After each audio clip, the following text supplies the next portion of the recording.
Hello,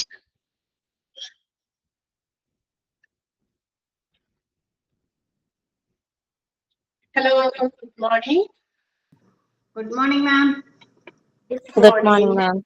Good morning, ma'am. Good morning, ma'am. Morning.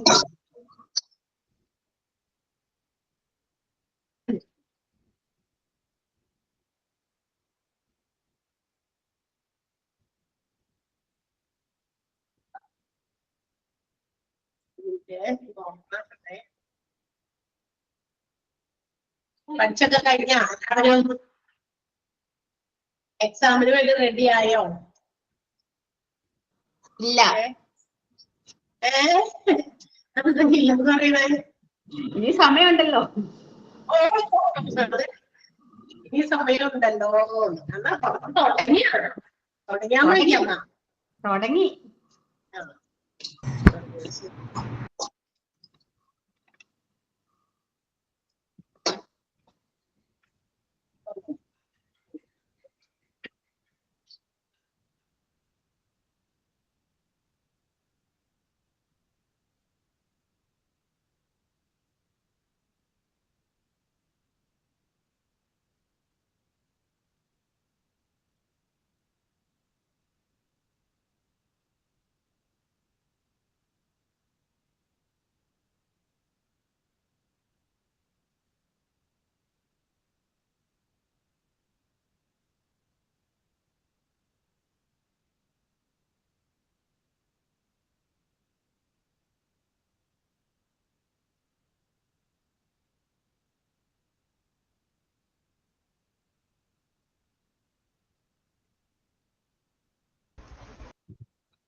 Okay,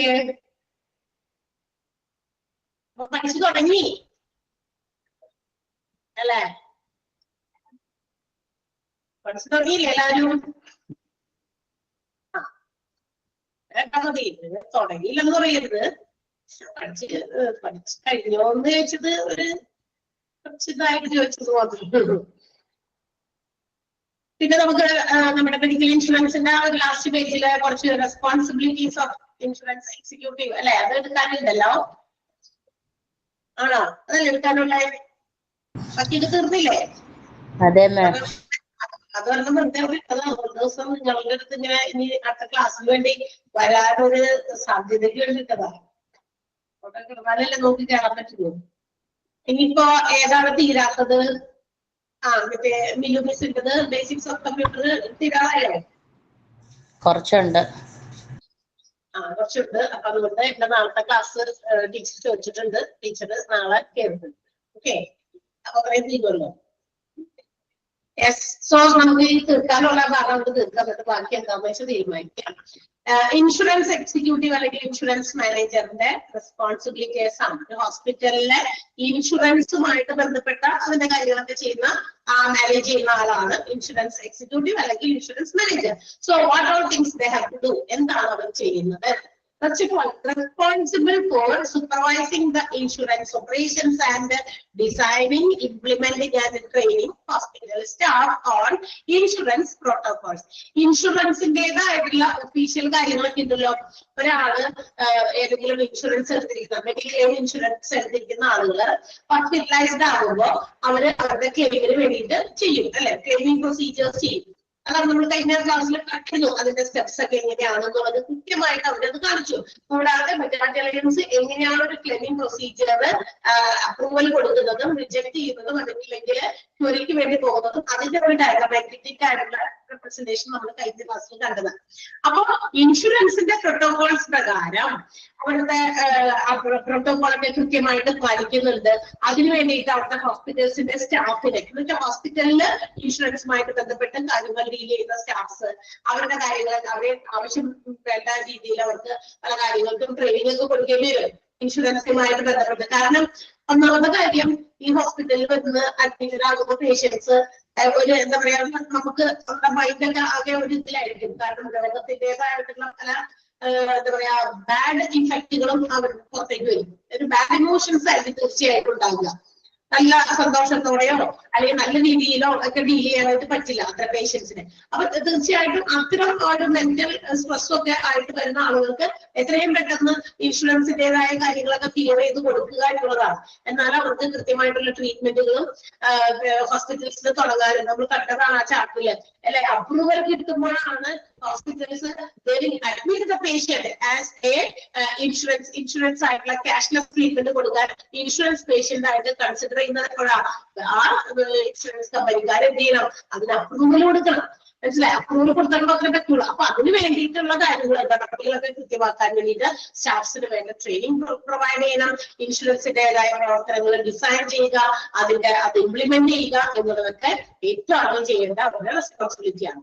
അതൊക്കെ supervise ചെയ്യുക. മനസ്സിലായോ? അതൊക്കെ കൃത്യമായി നടക്കുന്നുണ്ടെന്ന് ഉറപ്പുവരുത്തേണ്ടത് നമ്മുടെ മാനേജർ അല്ലെങ്കിൽ ഇൻഷുറൻസ് എക്സിക്യൂട്ടീവ് ആണ്.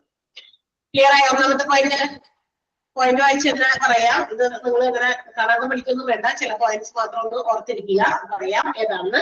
അടുത്ത supervise administration of medical services to insurance and corporate patients and customers of the hospital. അതുപോലെ തന്നെ അവിടെയുള്ള മെഡിക്കൽ സർവീസസ് കൃത്യമായിട്ട് സൂപ്പർവൈസ് ചെയ്യുക. അതായത് വരുന്ന പേഷ്യൻസിന് കൃത്യമായിട്ട് അവരുടെ ഇൻഷുറൻസുമായി ബന്ധപ്പെട്ടുള്ള സേവനങ്ങൾ ലഭ്യമാകുന്നുണ്ട്.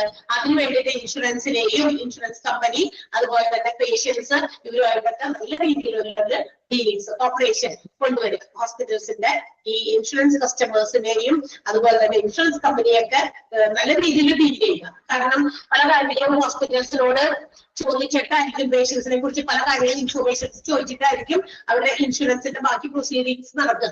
അപ്പൊ അതിന് കൃത്യമായിട്ട് റെസ്പോണ്ട് ചെയ്യണം, അവരുമായിട്ട് സഹകരിക്കണം. ഇൻഷുറൻസ് കമ്പനിക്കാർ ചോദിക്കുന്ന ചോദ്യങ്ങൾക്ക് ക്വയറീസിനൊക്കെ നമ്മൾ മറുപടി പറയണം. So all these things have to be done. അത് ഇൻഷുറൻസ് ഡെസ്കുകാർ കൃത്യമായിട്ട് അവിടെയുള്ള ആളുകളാണ് അത് കൃത്യമായിട്ട് മാനേജ് ചെയ്യുന്നത്. ഏറ്റവും ഇമ്പോർട്ടന്റ് ആയിട്ട് പറഞ്ഞാൽ ഇൻഷുറൻസ് മാനേജറാണ്. ക്ലിയർ ആയോ? രണ്ടാമത്തെ പോയിന്റ് മനസ്സിലായോ?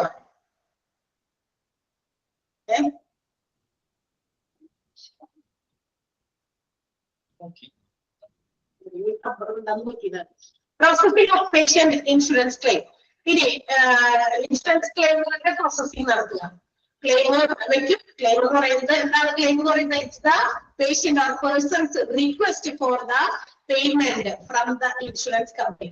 ഇൻഷുറൻസ് കമ്പനിയുടെ പേയ്മെന്റ് തരണം എന്നുള്ളൊരു റിക്വസ്റ്റ് ആണ്. ഹോസ്പിറ്റലിൽ പേഷ്യൻസിന്റെയോ അല്ലെങ്കിൽ അവരുടെ ബൈസ്റ്റാൻഡേഴ്സിന്റെയോ ലീഗൽ റെപ്രസെന്റേറ്റീവ്സിന്റെയോ ഒരു റിക്വസ്റ്റ് ആണ്. ഞങ്ങളുടെ ഹോസ്പിറ്റലൈസ്ഡ് ആണ്, പേയ്മെന്റ് കിട്ടണം അല്ലെങ്കിൽ എക്സ്പെൻസ് മീറ്റ് ചെയ്യണം എന്നുള്ള ആ ഒരു റിക്വസ്റ്റിനെയാണ് ക്ലെയിം വിളിക്കുക. അപ്പൊ ക്ലെയിമിങ്ങിന്റെ എല്ലാ പ്രോസസ്സിങ്ങും കൃത്യമായിട്ട് സൂപ്പർവൈസ് ചെയ്യുക, പ്രോസസ് ചെയ്യുക. അത് നമ്മുടെ എക്സിക്യൂട്ടീവ് അല്ലെങ്കിൽ മാനേജറുടെ റെസ്പോൺസിബിലിറ്റിയാണ്. Effective collaboration with insurance companies. ഇൻഷുറൻസ് കമ്പനീസുമായിട്ട് നല്ല ഇഫക്റ്റീവ് ആയിട്ടുള്ള നല്ല കാര്യക്ഷമമായിട്ടുള്ള ഒരു കൊളാബറേഷൻ ഉണ്ടായിരിക്കണം. ഇൻഷുറൻസ് കമ്പനിയുമായിട്ട് നല്ല രീതിയിൽ എപ്പോഴും ബന്ധപ്പെടണം. കാരണം ആ ഇൻഷുറൻസ് കമ്പനിയിൽ നിന്നാണ് ഹോസ്പിറ്റൽസിന് ഇപ്പൊ ഹോസ്പിറ്റലൈസ്ഡ് ആകുന്ന മെഡിക്ലെയിം ഉള്ള ഇൻഷുറൻസ് ഉള്ള ആൾക്കാരുടെ പേയ്മെന്റ് കിട്ടുന്നത്. അപ്പൊ അവരുമായിട്ട് നല്ലൊരു ഡീലിങ്സ് അത്യാവശ്യമാണ്. ഒരു collaboration with insurance companies is must. അത് എക്സിക്യൂട്ടീവ് ആണ് ശ്രദ്ധിക്കേണ്ടത്. To maximise patient satisfaction. ഈ പറയുന്ന കാര്യത്തില് ഏത് ഇൻഷുറൻസ് സംബന്ധമായ കാര്യങ്ങളില് പേഷ്യൻസിന് പരമാവധി അവരുടെ സംതൃപ്തി നമ്മൾ ഉറപ്പുവരുത്തണം. അവർക്ക് കൃത്യമായിട്ട് അവരുടെ ഉദ്ദേശിച്ച കാര്യം നടന്നിട്ടുണ്ട്, അവർ സാറ്റിസ്ഫൈഡ് ആണ്. ഇൻഷുറൻസ് ഉണ്ടായിട്ട് അതിനേക്കാൾ വലിയ പണി പോലെ ചിലപ്പോഴൊക്കെ ചിലർക്ക് ഫീൽ ചെയ്യും. എന്ന് വെച്ചാൽ ഇത് കാശ് കയ്യിലായിരുന്നെങ്കിൽ അതങ്ങോട്ട് എടുത്തു കൊടുത്താൽ മതിയായിരുന്നു, ഇത് ഇതിന്റെ പിന്നാലെയാണ് മനുഷ്യന്റെ എന്താ പറയാ ഇതൊക്കെ പോയി എന്നൊക്കെ ചിലപ്പോഴൊക്കെ നമുക്ക് ബ്ലെയിം ചെയ്യേണ്ടി വരാറുണ്ട് അല്ലെ. അപ്പൊ അത്തരം ബ്ലെയിമിങ്ങിനൊന്നും ഇടവരുത്താതിരിക്കുന്ന രീതിയിൽ എന്ത് ചെയ്യണം? Maximum satisfaction to the patients regarding insurance ഉറപ്പാക്കി കൊടുക്കേണ്ടത് അത് ഇൻഷുറൻസ് എക്സിക്യൂട്ടീവ് അല്ലെങ്കിൽ മാനേജറിന്റെ റെസ്പോൺസിബിലിറ്റിയാണ്. ക്ലിയർ ആയോ? Maximise patient satisfaction. മനസ്സിലായ?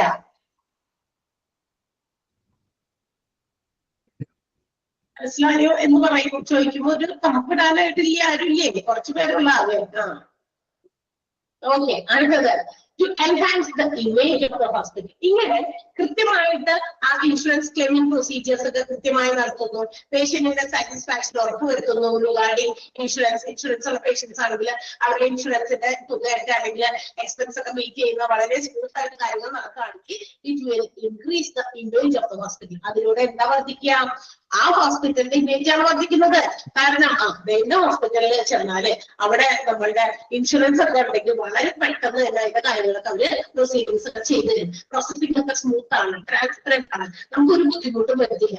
ചിലത് വരുന്ന പേഷ്യൻസിന്റെ രോഗത്തിന്റെ വേദനയും യാതനയും സ്ട്രെസ്സും സ്ട്രഗിളൊക്കെ ഒരു വശത്ത്, അതിനിടയിൽ കൂടി ഈ ഇൻഷുറൻസുമായി ബന്ധപ്പെട്ടിട്ടുള്ള വേറെ സ്ട്രെസ്, അതെല്ലാം കൂടി ആകുമ്പോ എന്താ പറയാ മനുഷ്യന്മാരാകെ ഇതായി പോകും. അപ്പൊ അതൊന്നുമില്ല എന്ന് ഉറപ്പുവരുത്തുക ആണെങ്കിൽ തീർച്ചയായിട്ടും അത് ആ ഹോസ്പിറ്റലിന്റെ ഇമേജിനെ തന്നെയാണ് വർദ്ധിപ്പിക്കുന്നത്. അപ്പൊ ആളുകൾക്ക് പുറത്തൊന്ന് ചോദിക്കുമ്പോ പബ്ലിക്കിനോടാണെങ്കിൽ പറയാം ഇൻഷുറൻസിന്റെ കാര്യത്തിൽ ആ ഹോസ്പിറ്റല് വളരെ പക്കയാണ്, ക്ലിയർ ആണ്, എല്ലാം ട്രാൻസ്പെറന്റ് ആണ്, എപ്പോ വേണം നമുക്ക് ഏത് രീതിയിലും അവർ ഹെൽപ്ഫുൾ ആണ്. കണ്ടോ, അതൊക്കെ ഹോസ്പിറ്റലിന്റെ ഇമേജിനെ വർദ്ധിപ്പിക്കുക. അത് നമുക്ക് കാണാൻ പറ്റുന്ന ഒരു വസ്തുവല്ല ഇമേജ് എന്ന് പറയുന്നത്. ഒരു ഹോസ്പിറ്റലിന്റെ ഗുഡ്വിൽ, സൽപ്പേര്, ഇമേജ് അത് വർദ്ധിക്കുന്നത് പബ്ലിക്കിന്റെ ഇടയിലുള്ള സംസാരമാണ്. പബ്ലിക്കിനെ വെച്ചിട്ടാണ് അത് കാണുമ്പോഴാണ് എങ്ങനെയുണ്ട് ഹോസ്പിറ്റലിലെ പേഷ്യൻസിന്റെ ട്രീറ്റ്മെന്റിനെ സംബന്ധിക്കുന്ന കാര്യങ്ങളാണ്. ഓക്കെ, വളരെ പെർഫെക്റ്റ് ആണ്, എവറിത്തിങ് ഇസ് ഓക്കെ. പക്ഷെ എന്താ പറയാ ഇൻഷുറൻസിന്റെ കാര്യത്തില് അവിടെ നമ്മള് ഒരു ഇൻഷുർഡ് പേഴ്സണെയാണ് ഹോസ്പിറ്റലിൽ കൊണ്ടുവരുന്നതെങ്കിൽ അവിടെ നമ്മൾ ആകെ ഇതായി പോകും. നമ്മൾക്ക് ആ പറയുന്ന സമയത്ത് വിതിൻ ടൈമിൽ നമുക്ക് അവിടെ പേയ്മെന്റ് കിട്ടാതെ വരുന്നു, അല്ലെങ്കിൽ നമുക്ക് പേഷ്യന്റിനെ നോക്കാൻ ആയിട്ട് ഇൻഷുറൻസ് കമ്പനിയുടെ നിന്ന് അനുവാദം കിട്ടാത്ത സാഹചര്യങ്ങൾ ഉണ്ടാകുന്നു. അങ്ങനെയൊക്കെ ഒരുപാട് ഹോസ്പിറ്റലിന്റെ ഇമേജിന് ബാഡ് ഇമേജ്, നെഗറ്റീവ് ഇമേജ് ആയിരിക്കും ഉണ്ടാക്കി കൊടുക്കുക. ക്ലിയർ ആയോ? എങ്ങനെയാണ് ഇമേജ് വർദ്ധിപ്പിക്കുക എന്നുള്ളത്?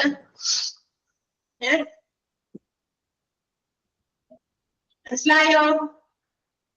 Okay, next one, to review insurance claim to ensure accuracy according to agreement. ഇൻഷുറൻസിന്റേതായ കുറെ കരാറുകൾ ഉണ്ടാവുമല്ലോ, ഇന്ന് ഇൻഷുറൻസിന് ഇന്ന കാര്യങ്ങൾ ഉണ്ട്, അങ്ങനെ കുറെ എഗ്രിമെന്റുകൾ ഉണ്ട്. ആ എഗ്രിമെന്റുകളെല്ലാം തന്നെ കൃത്യമായിട്ട് സാറ്റിസ്ഫൈ ചെയ്തിട്ടുണ്ട് എന്ന് ഉറപ്പുവരുത്തണം. ഈ എഗ്രിമെന്റ് പറയുന്ന രീതിയിൽ തന്നെയാണ്. ചിലപ്പോൾ ഇൻഷുറൻസ് ഇങ്ങനെ പോയിട്ട് ഹോസ്പിറ്റലൈസ്ഡ് ആയിട്ട് കിടക്കുന്ന സമയത്ത് ഇൻഷുറൻസ് കമ്പനിയോട് ക്ലെയിം ആവശ്യപ്പെടുന്നു. അപ്പൊ അവര് ഇങ്ങനെ പല എന്തെങ്കിലുമൊക്കെ എന്താ പറയാ ന്യായങ്ങളൊക്കെ പറയുകയാണ്, അതിങ്ങനെയാണ്, ഇന്ന രോഗത്തിനില്ല, അങ്ങനെ ഇങ്ങനെയൊക്കെ. സോ ഇന്നത്തെ എഗ്രിമെന്റ്, തീർച്ചയായിട്ടും ഒരു എഗ്രിമെന്റ് ഉണ്ടെങ്കിൽ ആ എഗ്രിമെന്റ് പ്രകാരമുള്ള എല്ലാ കാര്യങ്ങളും നമുക്ക് സാധിച്ചു കിട്ടുന്നുണ്ട് എന്ന് അതിന്റെ അക്യുറസി ഉറപ്പുവരുത്തുക എന്നുള്ളതും ഇൻഷുറൻസ് നമ്മുടെ എക്സിക്യൂട്ടീവ് മാനേജറിന്റെ ഡ്യൂട്ടിയാണ്, റെസ്പോൺസിബിലിറ്റിയാണ്. ക്ലെയിംസ് എല്ലാം തന്നെ പറഞ്ഞിരിക്കുന്ന രീതിയിൽ അവർക്ക് കിട്ടുന്നത് ഉറപ്പുവരുത്തണം.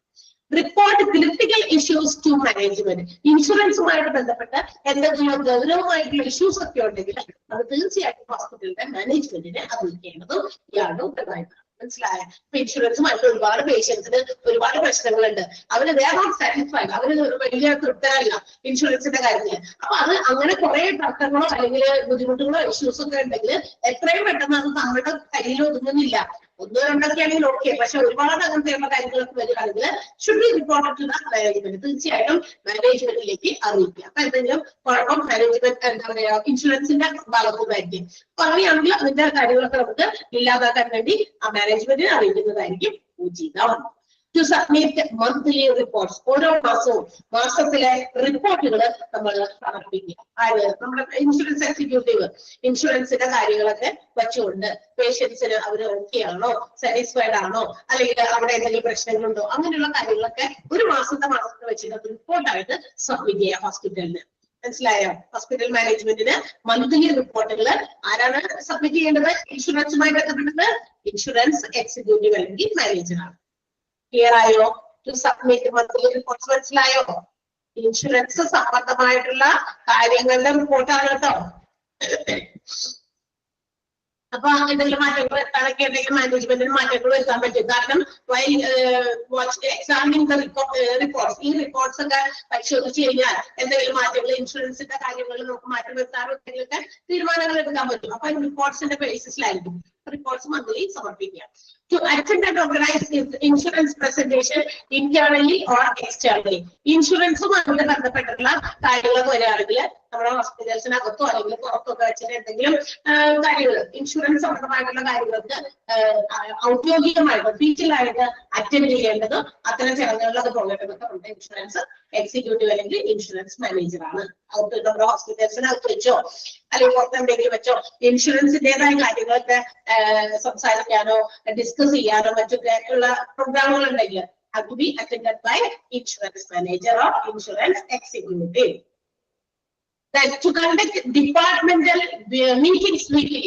ആഴ്ചയിലൊക്കെ ആ ഒരു ഇൻഷുറൻസ് ഡിപ്പാർട്ട്മെന്റുകളുമായിട്ട് എന്ത് ചെയ്യാം, ഒരു മീറ്റിംഗ് സംഘടിപ്പിക്കുക എല്ലാ ആഴ്ചയിലും ഒരു ദിവസം അതിനുവേണ്ടി മാറ്റി കഴിഞ്ഞാൽ കുറച്ച് സമയം ഇതിന് അവരുണ്ട് ആ ഇൻഷുറൻസ് ഡെസ്കിലുള്ള ആ ഒരു ഏരിയ ആ ഒരു ഡിപ്പാർട്ട്മെന്റിലുള്ള ആളുകളുമായിട്ട് പല കാര്യങ്ങളും ഡിസ്കസ് ചെയ്യാനൊക്കെ വേണ്ടിയിട്ടുള്ള ഒരു മീറ്റിംഗ് സംഘടിപ്പിക്കുക. Okay, to conduct departmental meetings. To monitor insurance discounts and rejections. എന്താണ് to insurance discounts and rejections. അതായത് ഇൻഷുറൻസിന്റേതായിട്ടുള്ള ചില ഇൻഷുറൻസ് ഒന്നും അവര് റിജക്ട് ചെയ്യും. അപ്പൊ അങ്ങനെയുള്ള കാര്യങ്ങളുണ്ട്, അല്ലെങ്കിൽ ഇൻഷുറൻസിൽ എന്തെങ്കിലും ഡിസ്കൗണ്ട്സ് ഉണ്ട്, ഇങ്ങനെയുള്ള കാര്യങ്ങളൊക്കെ നോക്കുക, പരിശോധിക്കുക, അത് മോണിറ്റർ ചെയ്യുക.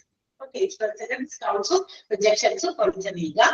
To make sure that insurance schemes are up to date on the system. ഇൻഷുറൻസിന്റെ സ്കീമുകളൊക്കെ അപ്ഡേറ്റഡ് ആണ്, അത് കൃത്യമായിട്ട് ലേറ്റസ്റ്റ് ആയിട്ടുള്ള പൊസിഷനിൽ തന്നെയാണ് നിൽക്കുന്നത് എന്നുള്ള കാര്യങ്ങളൊക്കെ ഉറപ്പുവെക്കുക. ഇൻഷുറൻസിന്റെ അപ്ഡേഷൻസ് കറക്റ്റ് ആക്കേണ്ടത് ഇൻഷുറൻസ് എക്സിക്യൂട്ടീവ് അല്ലെങ്കിൽ ഇൻഷുറൻസ് മാനേജർ ആണ്. To provide required training to staff under supervision. അദ്ദേഹത്തിന്റെ കീഴിലുള്ള സ്റ്റാഫുകളെല്ലാം തന്നെ കൃത്യമായിട്ട് അവരുടെ ജോലികളൊക്കെ ചെയ്യുന്നുണ്ടോ, ഇല്ലെങ്കിൽ അവർക്ക് വേണ്ട പ്രോപ്പർ ട്രെയിനിങ് അതിനുവേണ്ടി പ്രൊവൈഡ് ചെയ്യുക. Proper training should be provided to the staff under supervision. തനിക്ക് താഴെയുള്ള സ്റ്റാഫുകൾക്കൊക്കെ അവരെ സൂപ്പർവൈസ് ചെയ്തവർക്ക് വേണ്ട ട്രെയിനിങ് പ്രൊവൈഡ് ചെയ്യുക. Assume new responsibilities as and when needed. ഇനി തങ്ങളുടേതായ പുതിയ കാര്യങ്ങൾ സ്വയം മനസ്സിലാക്കി കണ്ടുപിടിച്ച് ചെയ്യാനുള്ള ചില ഉത്തരവാദിത്തങ്ങളൊക്കെ ഉണ്ടെങ്കിൽ അത് എപ്പോഴാണ് എവിടെയാണ് വേണ്ടത് അതനുസരിച്ച് പ്രവർത്തിക്കുക.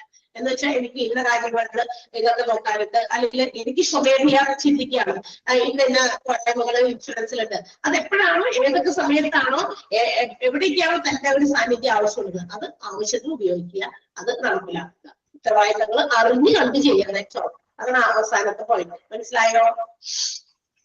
ക്ലിയർ ആയോ? ക്ലിയർ ആയോടാ? സോ ഇതാണ് നമ്മുടെ ഇൻഷുറൻസ് എക്സിക്യൂട്ടീവ് അല്ലെങ്കിൽ ഇൻഷുറൻസ് മാനേജറുടെ റെസ്പോൺസിബിലിറ്റീസ്. ഞാൻ പറയുന്നത് 2, 3, 4 എണ്ണം അണ്ടർലൈൻ ചെയ്തോട്ടാ. ഒന്ന്, processing insurance claims, processing patient insurance claims. മൂന്നാമത്തെ point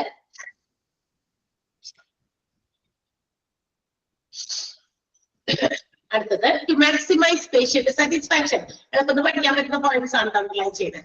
two maximise patient satisfaction. അതിന്റെ തൊട്ടടുത്തുകൊണ്ട് to enhance image of hospital, to enhance image of hospital. അടുത്തത് to submit monthly reports, to submit monthly reports.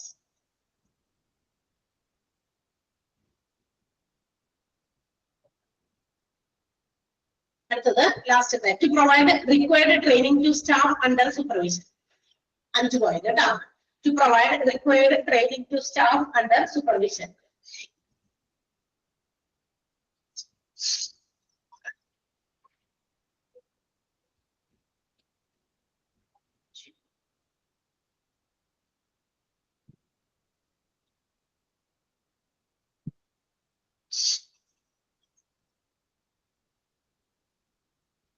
Okay ആയോ? Underline ചെയ്തോ? Okay, നമ്മളുടെ ചാപ്റ്ററുകൾ തീർന്നു. നിങ്ങൾക്ക് ഞാൻ കഴിഞ്ഞ ദിവസം കുറച്ച് എവിടേക്കോ കുറച്ച് മിസ്റ്റേക്സ് കണ്ടതൊക്കെ നമ്മള് മാർക്ക് ചെയ്ത് പോയിരുന്നു അല്ലെ? മാർക്ക് ചെയ്ത് പോയി. രമ്യ മിസ്സും ചില എന്തോ മിസ്റ്റേക്സ് കണ്ടുപിടിച്ചിട്ട് വന്നപ്പോ പറഞ്ഞിരുന്നു കേട്ടോ.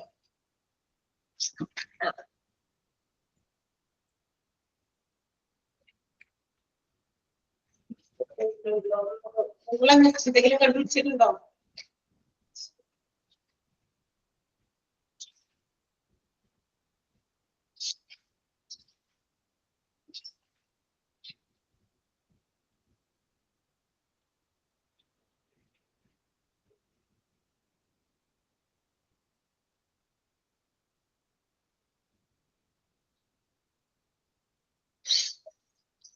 നിങ്ങൾ കണ്ടുപിടിച്ചോ വല്ലതും? ഇതുപോലെ ഗൈഡൊക്കെ നോക്കാറുണ്ടോ നിങ്ങള്?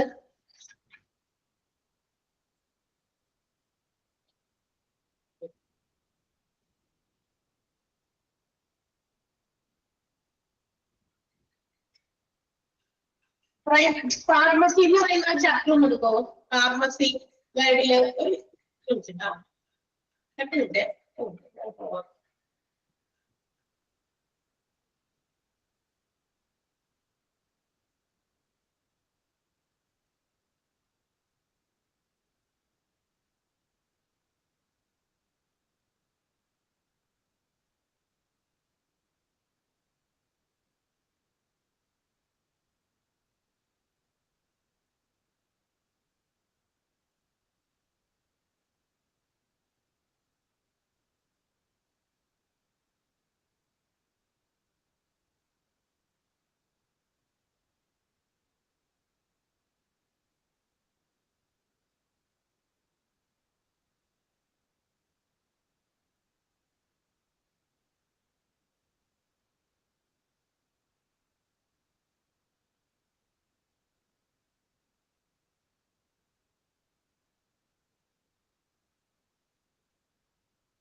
ഫാർമസി ചാപ്റ്റർ എടുത്തോ.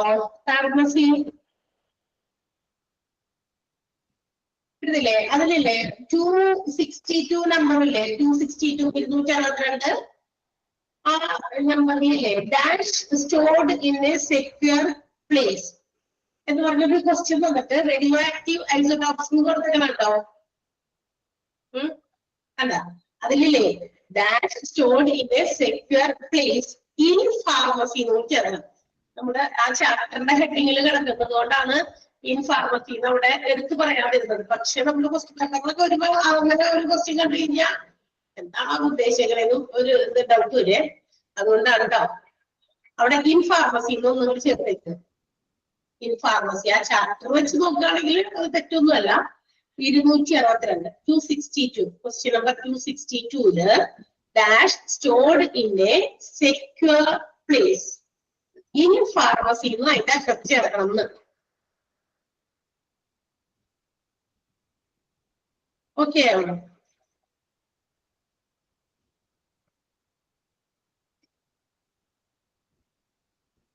ഇനി അടുത്തത് അതേപോലെ തന്നെ ക്വസ്റ്റ്യന്റെ സ്ട്രക്ചറിൽ വരുന്ന മാറ്റമാണ്.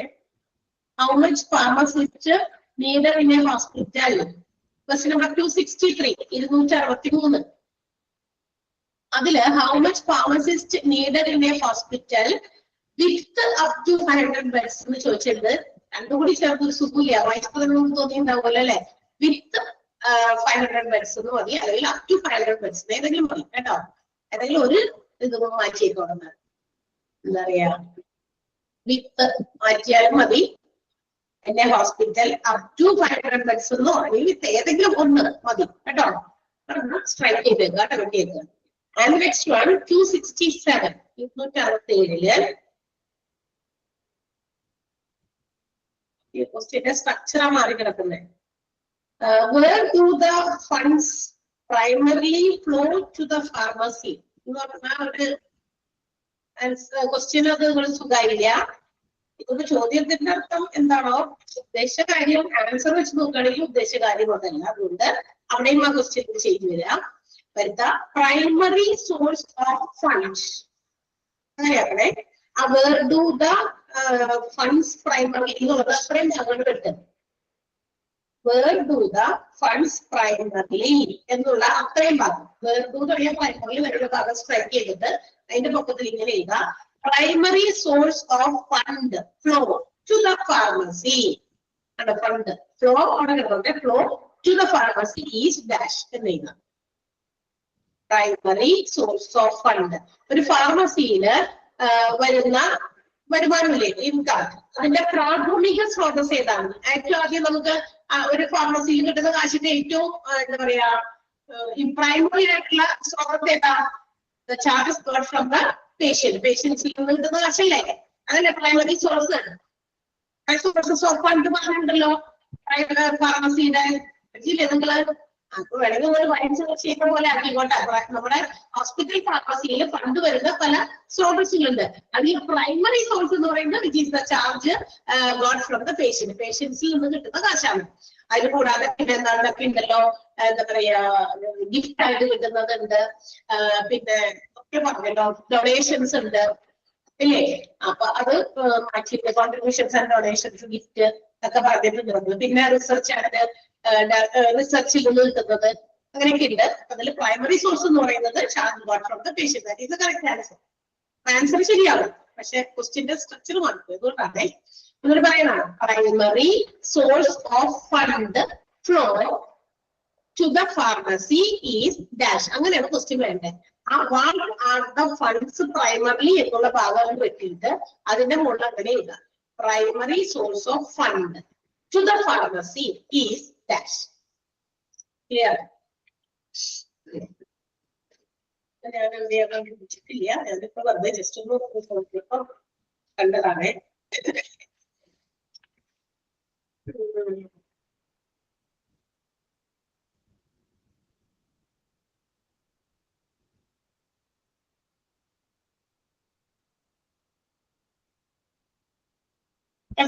പേജ് നമ്പർ 41 ലബോറട്ടറി എന്ന് പറഞ്ഞ ചാപ്റ്റർ ആണ്. 41 എടുത്തേ.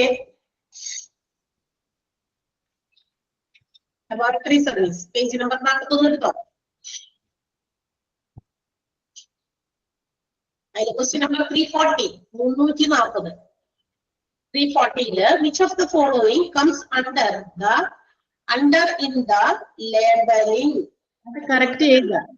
അത് കറക്റ്റ് ചെയ്തായിരുന്നു. അത് കറക്റ്റ് ചെയ്യും. Okay, very good. അത് കറക്റ്റ് ചെയ്തായിരിക്കണം. അതൊരു കറക്റ്റ് ചെയ്തല്ലേ. ചാപ്റ്റർ ആയതുകൊണ്ട് കറക്റ്റ് ചെയ്തിട്ടുണ്ട്. Okay,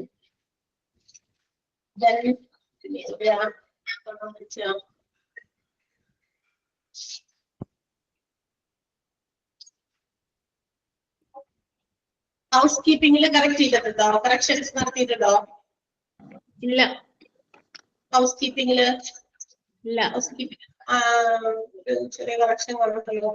which of the following is A question number 477 കേട്ടോ, 63ാമത്തെ പേജില്. Which of the following is A responsibility which of the following is a responsibility of a housekeeping manager. Housekeeping manager responsibility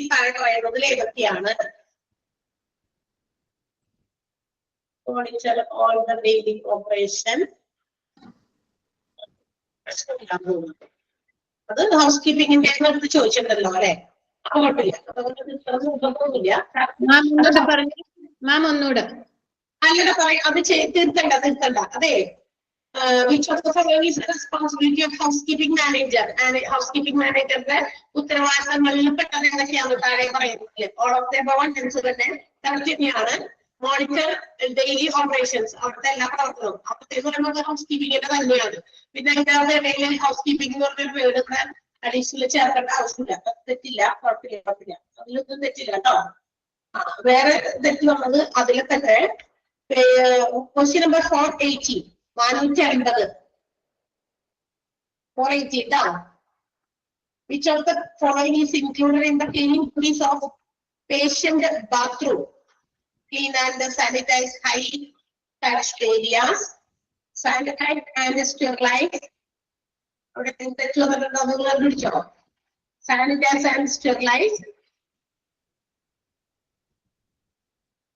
അതെന്താ?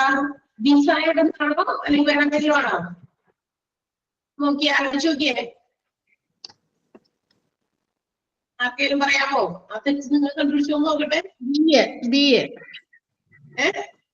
B A അതിലെ sanitise and sterilised ബേസിലെ commode.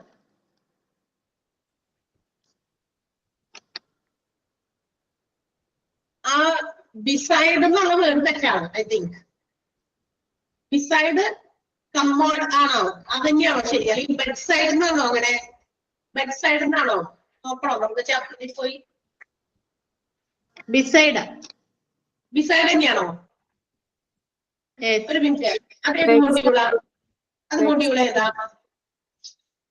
ടെക്സ്റ്റില് bed side ആണുള്ളത്. Bed side ആണല്ലേ? അതെ. ഏത് മൊഡ്യൂളാ അത് fourth module. Fourth മൊഡ്യൂളാണോ? ഹൗസ്കീപ്പിംഗ്. അതെ, third chapter.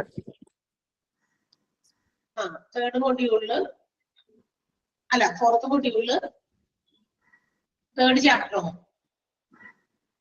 നോക്കട്ടെ കേട്ടോ, കണ്ടുപിടിക്കാം. ശരിയാണെന്നോ? തേർഡ് മൊഡ്യൂളാണ്. ഫോർത്ത് മൊഡ്യൂളില് തേർഡ് ചാപ്റ്റർ. തേർഡ് ചാപ്റ്ററിലെ തേർഡ് ചാപ്റ്ററിലേക്ക് എത്രയാ? തേർഡ് അതെവിടെയാണ്? പേജ് നമ്പർ ഓർമ്മയുണ്ടോ? Page number 20. തന്നെയാണോ എന്നാണ് എനിക്ക് ഉറപ്പിക്കാനായിട്ട്. ക്ലീനിങ് ഡ്യൂട്ടീസ് ഫോർ പേഷ്യന്റ് റൂംസിലാണ് ഉള്ളത് ആ sentence. Cleaning duties for patient rooms.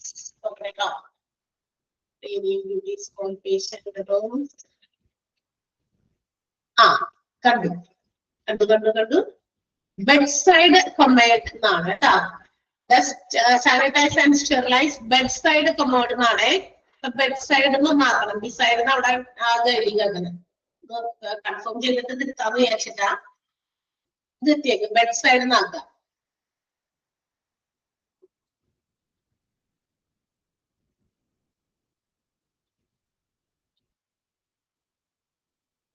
അടുത്തത് അതിന്റെ തൊട്ടടുത്ത ക്വസ്റ്റ്യനിലുണ്ട്.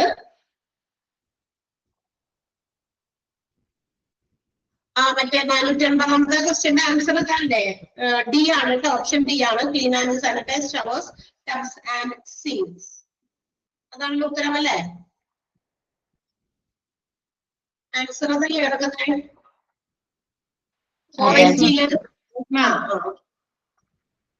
അപ്പൊ 481 ക്വസ്റ്റ്യൻ അല്ലേ? Housekeeping services situated in a dash എന്നാക്കണം. ക്വസ്റ്റ്യൻ കംപ്ലീറ്റ് ആയിട്ടില്ല. Housekeeping service located in എന്നായാലും മതി, അല്ലെങ്കിൽ സിറ്റുവേറ്റഡ് ഇൻ എ ഡാഷ് എന്നാക്കണം. പക്ഷെ located in a dash. Answer non prime area അതാണ് ആൻസർ. പിന്നെ ആൻസറിൽ അവിടെ സിറ്റുവേറ്റഡ് ഇൻ അല്ലെങ്കിൽ ലൊക്കേറ്റഡ് ഇൻ വേണമെന്നില്ല. നോൺ പ്രൈം ഏരിയ എന്നുള്ളത് മാത്രമാണ് ആൻസർ. ക്വസ്റ്റ്യന്റെ കൂടെ ചേർന്ന് പോകേണ്ടത് താഴേക്ക് പോയി തോന്നുന്നു. അതുകൊണ്ടാണ് housekeeping service located in a അല്ലെങ്കിൽ situated in a, both same meaning ആണ്. പിന്നെ ഡാഷ്. കറക്റ്റ് ചെയ്തോ?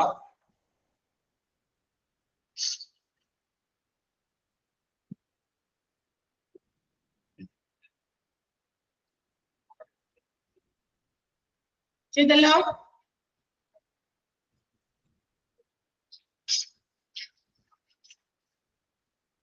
അടുത്തത് മോർച്ചറി സർവീസ് auxiliary service.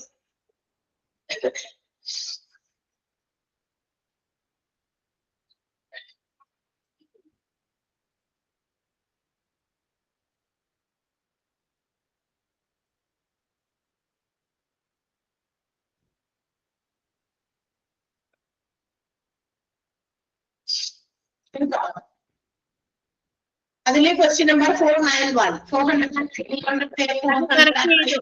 അത് കറക്റ്റ് ചെയ്തു. ഓക്കെ കുഴപ്പമില്ല.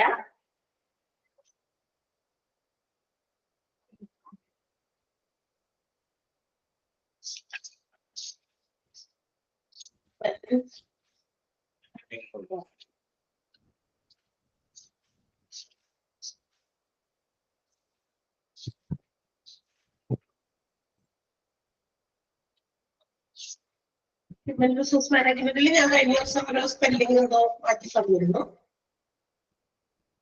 ഇല്ലേ?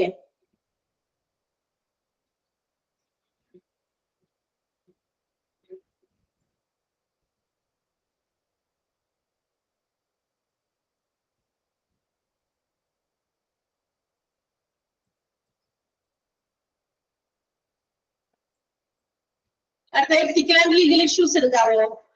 അതിൽ തിരുത്തിയിട്ടോ? Ethical and legal issues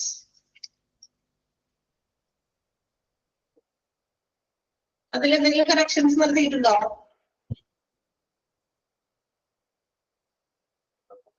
okay.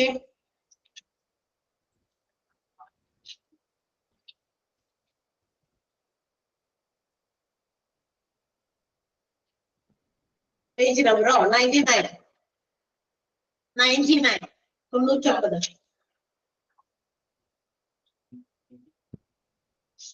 അതിലെ ഒരു ആക്ട് എന്നുണ്ട്, പക്ഷെ ഇല്ല, കറക്റ്റ് ചെയ്തിട്ടില്ല. ഇല്ല. അപ്പൊ ഇല്ലേ അതിലെ ആക്ട് പറഞ്ഞിട്ടുണ്ട്, പക്ഷെ ആക്ടിന്റെ ഇയർ പറഞ്ഞില്ല. Which act is to provide for the stoppage of certain pregnancies? MPP Act 1971 എന്നുണ്ട് കേട്ടോ. 1971 എഴുതിയിട്ടില്ല. മാം ക്വസ്റ്റ്യൻ നമ്പർ 752.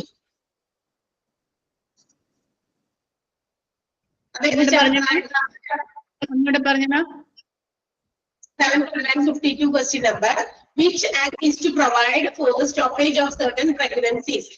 MTP Act 1971 എന്നുണ്ട്.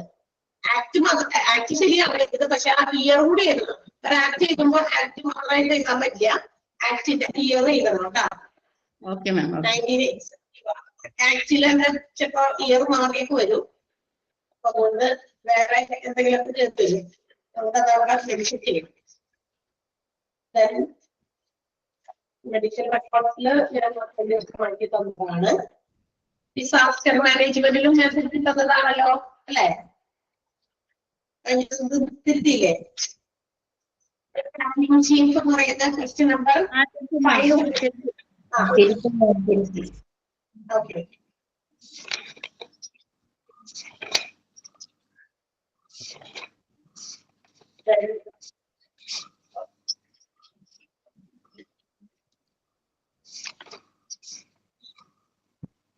അടുത്തത് പേജ് നമ്പർ 121 എടുക്കും. മാനേജ്മെന്റ് ചാപ്റ്ററുകൾ. അതെ, 121. അത് ആ ചാപ്റ്റർ വെച്ച് തന്നെ എഴുതി വന്നിരിക്കുന്ന ക്വസ്റ്റ്യൻ ആണ്. പക്ഷെ നമ്മള് എന്താ പറയാ, അല്ലാതെ മൊത്തത്തിൽ നടന്ന ക്വസ്റ്റ്യൻസുമായിട്ട് ബന്ധപ്പെട്ട് നമുക്ക് ചിലപ്പോൾ ആൻസർ വേറെ രീതിയിൽ ചിന്തിക്കാം. വിച്ച് ഓഫ് ദ ഫോളോയിങ് 925 ആണ് കേട്ടോ. 925 question number. Which of the following records or documents R kept in stores? ഏത് സ്റ്റോഴ്സിന്റെ കാര്യമാണ് ചോദിച്ച് പറഞ്ഞിട്ടില്ല അവിടെ. അപ്പൊ സ്റ്റോഴ്സ് ഇൻ മെറ്റീരിയൽസ് മാനേജ്മെന്റ് എന്ന് പറഞ്ഞു. അപ്പൊ ഇൻ മെറ്റീരിയൽസ് മാനേജ്മെന്റ് കൂടി അവിടെ ചേർത്ത് വെക്കും. ഏത് സ്റ്റോറിലെ റെക്കോർഡുകളും ഡോക്യുമെന്റിനെ കുറിച്ചാണ് ചോദിക്കണേന്ന് പറഞ്ഞിട്ടില്ല. ഈ ചാപ്റ്റർ വെച്ച് നോക്കുമ്പോൾ കറക്റ്റ് ആണ് ക്വസ്റ്റ്യൻ, പക്ഷെ ചാപ്റ്ററിന്റെ പുറത്തേക്ക് വന്നാൽ ചോദ്യം മാറും. ഏത് സ്റ്റോഴ്സിന്റെ കാര്യമെന്ന് ഒരുപാട് സ്റ്റോറുകളിൽ പലതരത്തിലുള്ള റെക്കോർഡുകൾ കീപ്പ് ചെയ്യുന്നുണ്ട്. അപ്പൊ അതുകൊണ്ട് ഇൻ മെറ്റീരിയൽസ് മാനേജ്മെന്റ് എന്ന് അവിടെ നിന്ന് എഴുതി ചേർക്കാം. Page 121 question number 925. 925 അറ്റത്ത് ചോദ്യം തീർന്നിട്ടുള്ള ഭാഗത്ത് ഇൻ മെറ്റീരിയൽസ് മാനേജ്മെന്റ് എന്ന് ആൻസറിൽ ക്വസ്റ്റ്യനിൽ ചേർക്കുക. ആൻസറിലൊന്നും ഒരു മാറ്റമില്ല. Store manual, purchase plan, goods return note and all of the above ആണ് ആൻസർ.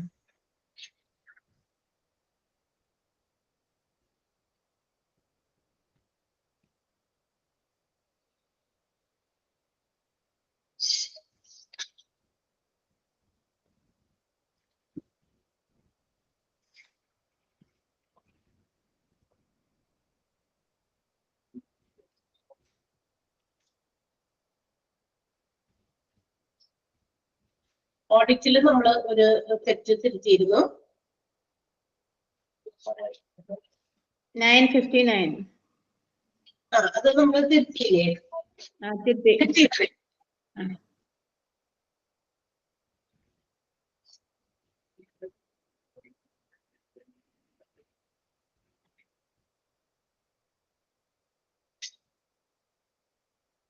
അതില് വേറെ എന്തോ ഒരു തെറ്റ് കിടക്കണ്ടല്ലോ. ഓഡിറ്റ് ചെയ്ത് മൊഡ്യൂളാണോ? തേർഡ് മൊഡ്യൂളാണോ? തേർഡോ ഫോർത്തോ? ഓഡിറ്റ് എന്ന് പറയുന്ന ചാപ്റ്റർ ഏത് മൊഡ്യൂളാണ്? Third module. ഒന്ന് നോക്കട്ടെ. തേർഡ് മൊഡ്യൂൾ എടുത്ത് നോക്കട്ടെ.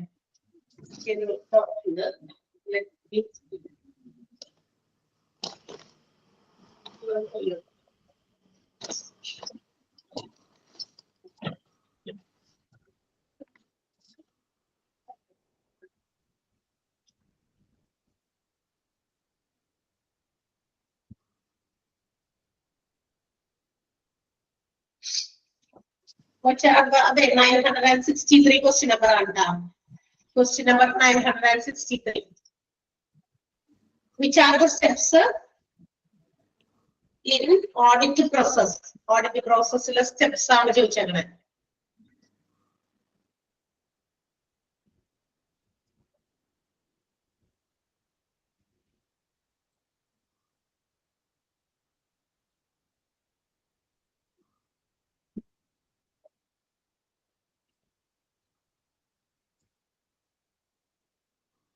ഏതൊക്കെയാണ് സ്റ്റെപ്സ്? ശരിയാണോ? നോക്കിയോ നിങ്ങള്?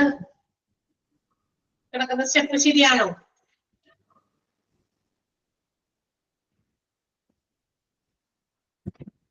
എത്രാമത്തെ ചാപ്റ്റർ ഓഡിറ്റ്? 12. മൊഡ്യൂൾ 3 12ാമത്തെ ചാപ്റ്റർ. 12ാമത്തെ ചാപ്റ്റർ. ലാസ്റ്റത്തെ മുന്നത്തെ അല്ലേ? എനിക്ക് ഡൗട്ട് ഉണ്ട്. ഇവിടെ വന്നേക്കുന്ന ആൻസറുമായിട്ട് എനിക്ക് ഡൗട്ട് തോന്നുന്നുണ്ട്. അതുകൊണ്ടാണ് ഞാൻ ചോദിക്കുന്നത്.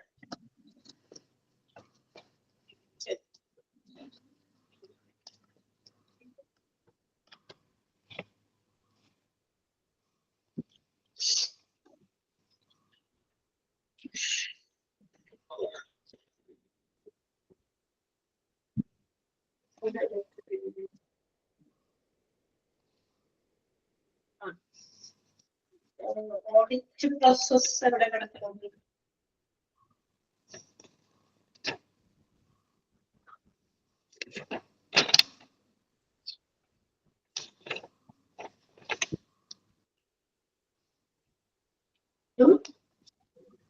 പോയാ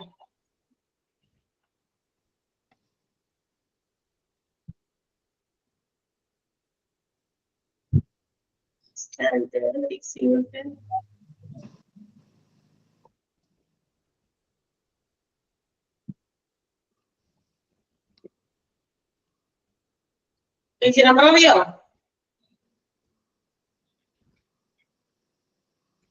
കണ്ടുപിടിച്ചാ നിങ്ങള്?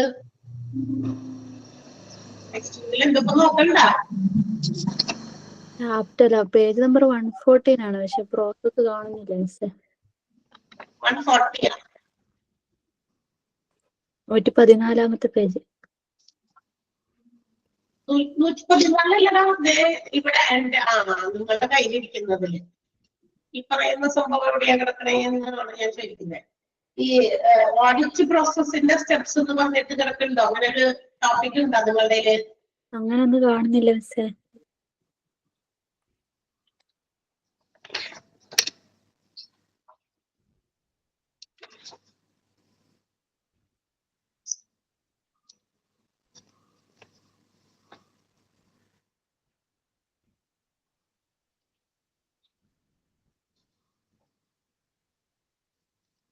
സ്റ്റെപ്സ് അല്ല മാം, സ്റ്റേജ് കിടപ്പുണ്ട്. Preparing for audit first stage, second stage അങ്ങനെ കിടപ്പുണ്ട്.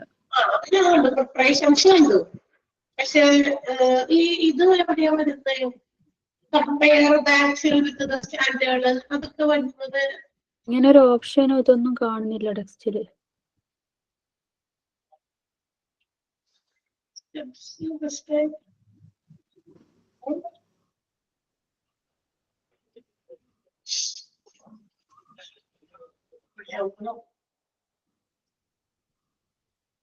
സ്റ്റാൻഡേർഡ് ഫിക്സ് ചെയ്യാം. അതിനുശേഷം കറണ്ട്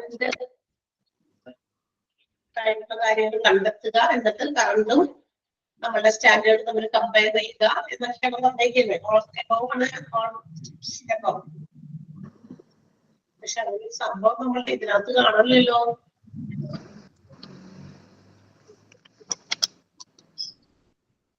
രണ്ടാമത്തെ ഓപ്ഷനിൽ കുറച്ച് ഡൗട്ട് ഉണ്ട് എനിക്ക്, അതുകൊണ്ടാണ് ഞാനത് നോക്കാൻ പറഞ്ഞത്. പക്ഷെ സ്റ്റെപ്സ് ആയിട്ട് ഇവിടെ കാണിച്ചിട്ടില്ല.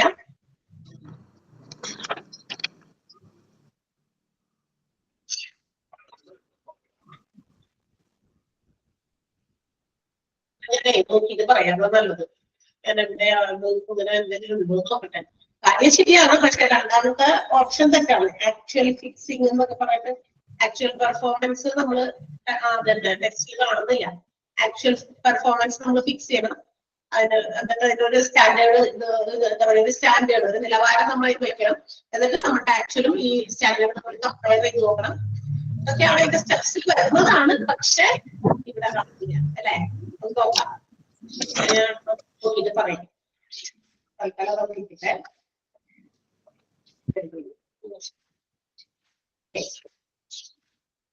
നിങ്ങള് പഠിച്ചു തുടങ്ങാട്ടാ. ഒന്നാമത്തെ മൊഡ്യൂളിലെ ചാപ്റ്റേഴ്സ് തുടങ്ങി ഓരോന്ന് പഠിച്ച് തന്നെ മനസ്സിലാക്കി തന്നെ പരീക്ഷകൾ എഴുതാം. പരീക്ഷയ്ക്ക് എഴുതാൻ വേണ്ടി മാത്രം പഠിക്കരുത്. കാര്യങ്ങൾ നമ്മൾ ഗ്രഹിച്ചിട്ട് അത് പഠിക്കുക കേട്ടാ. എന്നാലും നമുക്ക് പിന്നീട് ആവശ്യം വരുമ്പോ ഉപയോഗിക്കാൻ പറ്റുള്ളൂ. ഓക്കെ മാം, നാളെ കൂടെ ഉള്ള ക്ലാസ് അല്ല,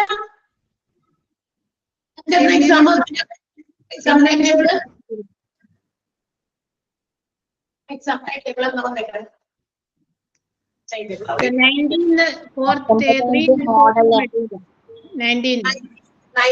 തേർഡ് ആൻഡ് ഫോർത്ത് മൊഡ്യൂൾ അല്ലേ? അതെ, തേർഡ് ഫോർത്തിന്റെ മൊഡ്യൂൾ എക്സാം നടക്കും. അത് കഴിഞ്ഞ് കുറച്ച് ഒരാഴ്ച ഗ്യാപ് ഉണ്ടെന്ന് തോന്നുന്നു എക്സാം നടക്കാൻ. അപ്പൊ 13-ാം തീയതി ഒരു ക്ലാസ് ഉണ്ടാവും. 13 നാളെ ക്ലാസ് ഉണ്ട്, മറ്റന്നാൾ തിങ്കളാഴ്ച ക്ലാസ് ഉണ്ട് കേട്ടോ. നെക്സ്റ്റ് വീക്ക് വരെ ഉണ്ട്. അതുവരെ നമുക്ക് നോക്കാൻ സമയമുണ്ട്. ഇതുപോലെ ഇനി അടുത്ത ക്ലാസ്സിൽ നാളെ എനിക്ക് പകരം മിസ് വരും. തിങ്കളാഴ്ച അടുത്ത ആഴ്ചത്തെ വ്യാഴം വെള്ളി ക്ലാസ് നമുക്ക് റിവൈസ് ചെയ്യാം കേട്ടോ. Okay okay okay ma'am. Okay bye.